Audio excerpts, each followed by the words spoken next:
पूर्वक इसमें अवगाहन करेंगे कि संसार पतंग घोर तिरणई दह्यंतिनो मानवा।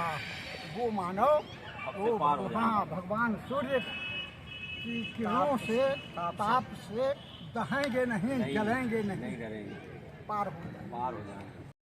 जय हिंद दोस्तों, मेरे चैनल में आप सभी लोगों का स्वागत है। आज मैं पार्क में गया था। सब वृद्ध लोग, सभी बुजुर्ग लोग वहाँ पर बैठे थे, बहुत अच्छी ज्ञान की बातें कर रहे थे। आप लोग भी सुनिए, पूरा ब्लॉग बना हुआ है, देखते रहिए। चैनल को लाइक करिए, शेयर कीजिए। जय हिंद दोस्तों। अघराऊ जो कृपाल मोहि पर भाऊ, अनाथ मोहि निज सेवक जानी, सप्त प्रश्न मम कहु बखानी। गरुड़ जी कहते हैं कागभूषुंड जी से, हे महाराज आप बड़े ज्ञानी हो, आपसे एक निवेदन है। मेरे पास महाराज ये 7 प्रश्न हैं और उन 7 प्रश्नों का आपसे जवाब चाहता हूँ। 2 चौपाई में कह दिया उन्होंने, पुण्य सप्रेम बोले खगराऊ, जो कृपालु मोहि ऊपर भाऊ, नाथ मोहि निज सेवक जानी, और 7 प्रश्न मम कहो बखानी। कौन से 7 प्रश्न हैं? तो प्रथम है कहु मोहि मति धीरा, और सबसे दुर्लभ कवन शरीरा, और बड़ सुख कवन कवन सुख भारी, बड़ दुख कवन कवन सुख भारी, और सोई संक्षेप ही कहु विचारी।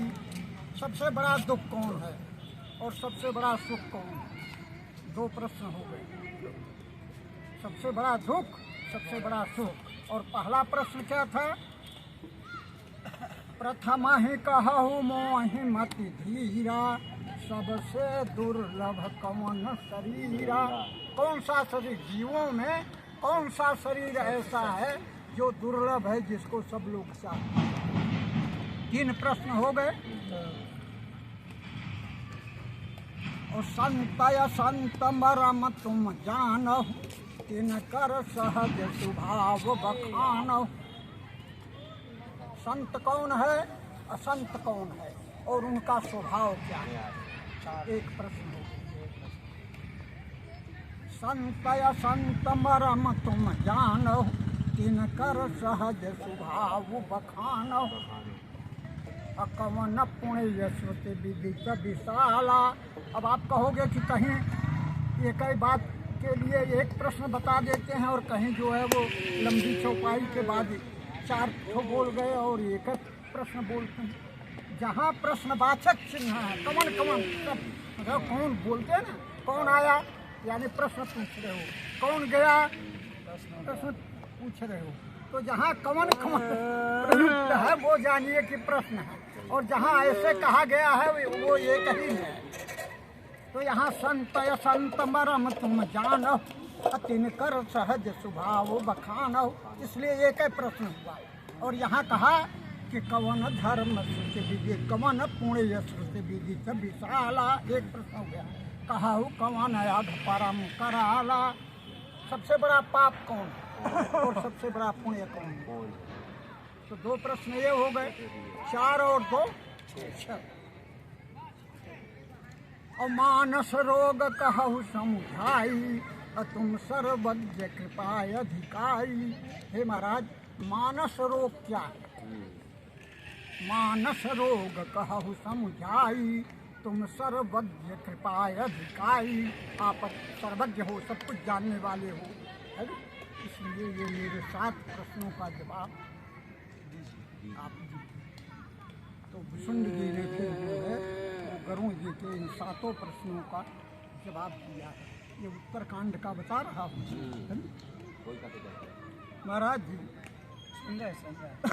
गरुड़ जी को कागभूषुंड जी बता रहे हैं। हाँ, कागभूषुंड जी बता रहे हैं। और गरुड़ जी इतना इनका साथ हो जाता है कि जब इससे जीव निकलता है, इस शरीर को जब छोड़ता है, तब उसमें भी इतना कष्ट होता है, इतना कष्ट होता है कि जिसका वर्णन नहीं किया जा सकता।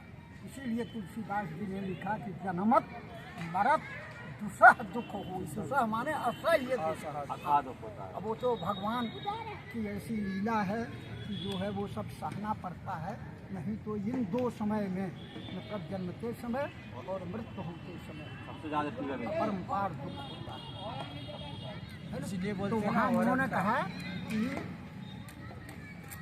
पुण्यम पाप हरम सदा शिवकरम विज्ञान भक्ति प्रदम माया मोह मलापहम सुगुमलम प्रेमाम्बपूरम शुभम श्रीमद्राम चरित्र मानस निदम भक्त्यावगाहन कीजिए।